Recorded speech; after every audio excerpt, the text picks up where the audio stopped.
வேப்ப மரத்தில் உரசிய விமான சக்கரம். ஆமதாபாத் விபத்தை நேரில் பார்த்தவர்கள் சொல்வது என்ன? விமானம் பேருந்து நிலையத்தில் விழாமல் தவிர்க்க விமானி முயன்றார் என உள்ளூர் மக்கள் தெரிவித்துள்ளனர். உள்ளூர்வாசி ஒருவர் பிபிசியிடம் பேசுகையில், விமானியை நான் வணங்குகிறேன், ஏனென்றால் விமானத்தில் சக்கரம் இங்கிருந்த வேப்பமரத்தில் உரசியது. மெகானி நகர் பகுதியில் விமானம் கீழே இறங்கியது. அங்கிருந்த பேருந்து நிலையத்தில் விமானம் விழுந்திருக்கும். ஆனால் விமானி விமானத்தை மேல்நோக்கி திருப்பினார். அவர் ஒரு திறந்த வெளியில் விமானத்தை தரையிறக்க முயன்றார்.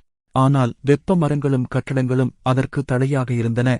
மரத்தில் மோதிய விமானம் பிஜே மருத்துவக் கல்லூரியின் மாணவர்கள் தங்கியிருந்த கட்டடத்தின் மீது விழுந்தது என்றார். அப்படியென்றால் விமானம் விழுவதற்கு முன் ஒருமுறை கீழே இறங்கியதா என பத்திரிகையாளரின் கேள்விக்கு பதில் அளித்தவர், மெகானி நகர் பேருந்து நிலையம் அருகே விமானம் கீழே இறங்கியது.